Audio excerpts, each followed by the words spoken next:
ನಟ ಫರ್ಮಾನ್ ಖಾನ್ ಜೊತೆಗಿನ ಅಂತರ್ಧರ್ಮೀಯ ವಿವಾಹ ಸಮರ್ಥಿಸಿಕೊಂಡ ಕುಂಭಮೇಳ ಖ್ಯಾತಿಯ ಮೊನಾಲಿಸಾ ಭೋಸ್ಲೆ ಲವ್ ಜಿಹಾದ್ ಆರೋಪ ತಿರಸ್ಕಾರ.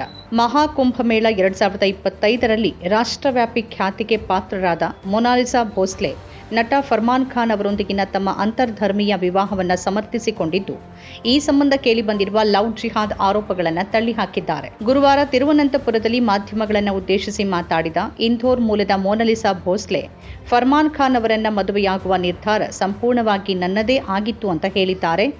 ಆರಂಭದಲ್ಲಿ ಖಾನ್ ಹಿಂಜರಿದ್ರು, ಮದುವೆಗೆ ತಾನೇ ಒತ್ತಾಯಿಸಿದ್ದೆ ಅಂತಾನೂ ಅವರು ಹೇಳಿದ್ದಾರೆ. ನನ್ನ ಪೋಷಕರು ನನ್ನ ಸ್ವಂತ ಚಿಕ್ಕಮ್ಮನ ಮಗನನ್ನ ಮದುವೆ ಆಗಬೇಕು ಅಂತ ಬಯಸಿದ್ರು, ಆದರೆ ನನಗೆ ಆ ಜೋಡಿ ಇಷ್ಟವಾಗಲಿಲ್ಲ. ನಾನು ಫರ್ಮಾನ್ ಖಾನ್ ಅವರನ್ನ ಮದುವೆಯಾಗಲು ಆಯ್ಕೆ ಮಾಡಿಕೊಂಡೆ ಅಂತ ಅವರು ಹೇಳಿದ್ದಾರೆ. ನನ್ನ ತಂದೆ ನನ್ನೊಂದಿಗೆ ಕೇರಳಕ್ಕೆ ಪ್ರಯಾಣ ಬೆಳೆಸಿದ್ದರೂ ಮದುವೆ ಸಮಾರಂಭಕ್ಕೆ ಹಾಜರಾಗಲಿಲ್ಲ ಅಂತ ಅವರು ತಿಳಿಸಿದ್ದಾರೆ. ಅವರು ನನ್ನೊಂದಿಗೆ ಇಲ್ಲಿಗೆ ಬಂದರು, ಆದರೆ ಈ ನಿರ್ಧಾರದ ಬಗ್ಗೆ ಅವರು ಇನ್ನೂ ಸ್ವಲ್ಪ ಅಸಮಾಧಾನಗೊಂಡಿದ್ದಾರೆ. ನಂತರ ಅವರನ್ನ ಮನವೊಲಿಸೋಕೆ ಪ್ರಯತ್ನಿಸ್ತೇವೆ ಅಂತ ಹೇಳಿದ್ದಾರೆ. ಅಪ್ರಾಪ್ತ ವಯಸ್ಸಿನ ಆರೋಪ ತಿರಸ್ಕಾರ. ಉತ್ತರ ಪ್ರದೇಶದ ಬಾಗ್ಪತ್ ಜಿಲ್ಲೆಯವರಾದ ಫರ್ಮಾನ್ ಖಾನ್ ಅವರು ಮದುವೆಗೆ ಸಂಬಂಧಪಟ್ಟಂತೆ ಕೆಲವು ಮಾಧ್ಯಮಗಳಲ್ಲಿ, ವಿಶೇಷವಾಗಿ ಉತ್ತರ ಭಾರತದ ಮಾಧ್ಯಮಗಳಲ್ಲಿ ಹರಿದಾಡಿದ ಆರೋಪಗಳನ್ನು ತಳ್ಳಿಹಾಕಿದ್ದಾರೆ.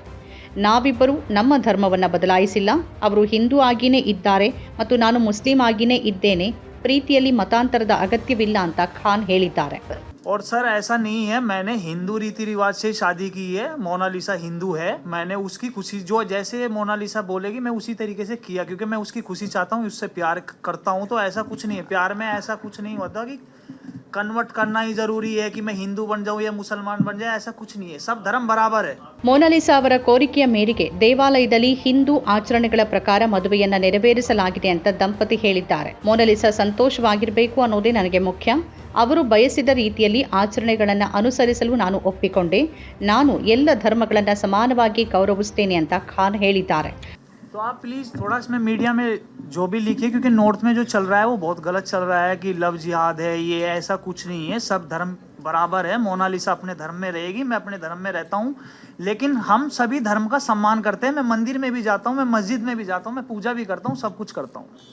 तो मेरे लिए सब इक्वल है, क्योंकि मैं भी आर्टिस्ट हूँ, ये भी आर्टिस्ट है, हम इंसान हैं सबसे पहले। ಮೊನಾಲಿಸಾ ಅಪ್ರಾಪ್ತ ವಯಸ್ಕಳಾಗಿದ್ದಾಳೆ ಅನ್ನೋ ಆರೋಪಗಳನ್ನು ಖಂಡಿಸಲು ಆಧಾರ್ ಕಾರ್ಡ್ ಹಾಗೂ ಜನನ ಪ್ರಮಾಣ ಪತ್ರ ಸೇರಿದಂತೆ ದಾಖಲೆಗಳನ್ನು ಅವರು ಮಾಧ್ಯಮಗಳಿಗೆ ತೋರಿಸಿದ್ರು. ಅವರು ವಯಸ್ಕರು. ಮದುವೆಯನ್ನ ಕೇರಳ ಸರ್ಕಾರದ ಕೆ-ಸ್ಮಾರ್ಟ್ ಆ್ಯಪ್ ಮೂಲಕ ಕಾನೂನುಬದ್ಧವಾಗಿ ನೋಂದಾಯಿಸಲಾಗಿದೆ ಅಂತ ಖಾನ್ ಹೇಳಿದ್ದಾರೆ. ದಂಪತಿ ಪ್ರಕಾರ ನೋಂದಣಿ ಪ್ರಕ್ರಿಯೆ ಸುಮಾರು 1 ಗಂಟೆ ತೆಗೆದುಕೊಳ್ತು. ಜೊತೆಗೆ ಸ್ಥಳೀಯ ದೇವಸ್ಥಾನ ಮತ್ತು ಪೂವಾರ್ ಪಂಚಾಯತ್ನಿಂದಲೂ ಪ್ರಮಾಣ ಪತ್ರಗಳನ್ನು ಪಡೆದಿದ್ದಾರೆ. तो जितनी भी वे नॉर्थ वाले न्यूज़ वाले जो गलत खबर चला रहे हैं कि मोनालिसा की एज कम है, वो गलत है। ऐसा नहीं चलाना चाहिए बिल्कुल भी, क्योंकि अगर एज कम होती तो शादी नहीं होती, और के स्मार्ट ऐप से ये हमें शादी का सर्टिफिकेट नहीं मिलता। जी लीगली ऑनलाइन प्रोसेसिंग, और पंचायत से सर्टिफिकेट भी मिला है, हमें शादी का सर्टिफिकेट पंचायत का भी दिया है, मंदिर ने भी एक सर्टिफिकेट। 6 ತಿಂಗಳ ಹಿಂದೆ ಪರಿಚಯ. ನಿರ್ದೇಶಕ ಪಿ. ಬಿನು ವರ್ಗೀಸ್ ಅವರ ನಾಗಮ್ಮ ಎಂಬ ಮಲಯಾಳಂ ಚಿತ್ರದ ಮುಹೂರ್ತ ಸಮಾರಂಭದಲ್ಲಿ 6 ತಿಂಗಳ ಹಿಂದೆ ಇಬ್ಬರೂ ಮೊದಲ ಬಾರಿ ಭೇಟಿಯಾದರು. ಈ ಚಿತ್ರದಲ್ಲಿ ಫರ್ಮಾನ್ ಖಾನ್ ಪ್ರಮುಖ ಪಾತ್ರದಲ್ಲಿ ನಟಿಸ್ತಾ ಇದ್ದು, ಮೊನಾಲಿಸಾ ಭೋಸ್ಲೆ ನಾಯಕಿಯಾಗಿ ಅಭಿನಯಿಸ್ತಾ ಇದ್ದಾರೆ. ಕೇರಳದಲ್ಲಿ ನಮಗೆ ದೊರೆತ ಬೆಂಬಲದಿಂದ ಸಂತೋಷವಾಗಿದೆ ಅಂತ ದಂಪತಿ ಹೇಳಿದ್ದಾರೆ.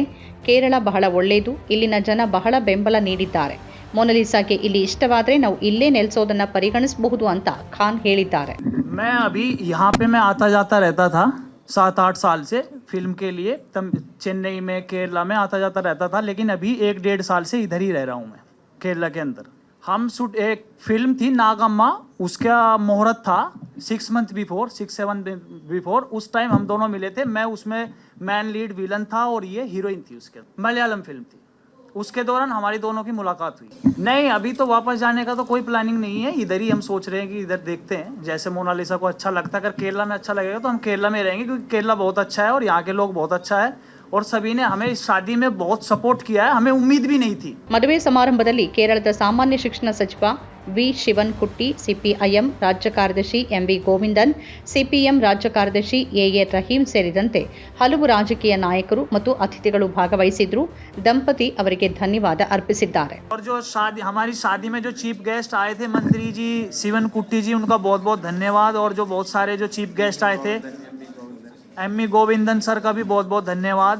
हमारी छोटी शादी में आए, उन्होंने इतना बड़ा किया।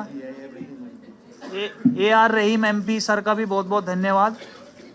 हमारी शादी में हमें आशीर्वाद दिया उन्होंने, और हमें इतनी उम्मीद नहीं थी कि हमारी इतनी बड़ी शादी होगी, क्योंकि हमने सोचा था कि छोटी मोटी एक शादी हो जाएगी, बस इतना ही रहेगा, लेकिन बहुत बड़ी शादी हुई। हमें बहुत बहुत खुशी हुई टेम्पल से। और जो हमारे जो टेम्पल सेक्रेटरी है अजीत सर का भी बहुत बहुत धन्यवाद। उन्होंने बहुत कुछ किया, वहाँ पे सारी तैयारी की और हमारी अच्छे से शादियाँ कराई। बहुत बहुत धन्यवाद सर। ನಮ್ಮ ಕಾರ್ಯಕ್ರಮಗಳನ್ನು ನೀವು ನೋಡ್ತಾ ಇದ್ರೆ ನಮ್ಮ ಚಾನೆಲ್ ಅನ್ನ ಸಬ್ಸ್ಕ್ರೈಬ್ ಮಾಡಿ, ಪಕ್ಕದ ಬೆಲ್ ಐಕಾನ್ ಒತ್ತಿ ನಮ್ಮನ್ನ ಬೆಂಬಲಿಸಿ. ಹಾಗೆ ನಮ್ಮ ಕಾರ್ಯಕ್ರಮಗಳನ್ನ ಲೈಕ್ ಮಾಡಿ, ಕಮೆಂಟ್ ಮಾಡಿ, ಅದನ್ನ ಬೇರೆಯವರಿಗೂ ವಾಟ್ಸ್ಆಪ್ ಮೂಲಕ ಶೇರ್ ಮಾಡಿ. ನೀವು ಹೀಗೆ ಮಾಡಿದಾಗ ನಮ್ಮ ಚಾನೆಲ್ ಇನ್ನಷ್ಟು ಮತ್ತಷ್ಟು ಜನರಿಗೆ ತಲುಪಲು ನೀವು ನಮ್ಮೊಂದಿಗೆ ಸಹಕರಿಸಿದ ಹಾಗಾಗುತ್ತೆ. ಇದು ನೀವು ಯಾವುದೇ ಖರ್ಚಿಲ್ಲದೆ ಕೆಲವೇ ಸೆಕೆಂಡುಗಳಲ್ಲಿ ನೀಡಬಹುದಾದ ಸಹಕಾರ. ಧನ್ಯವಾದಗಳು.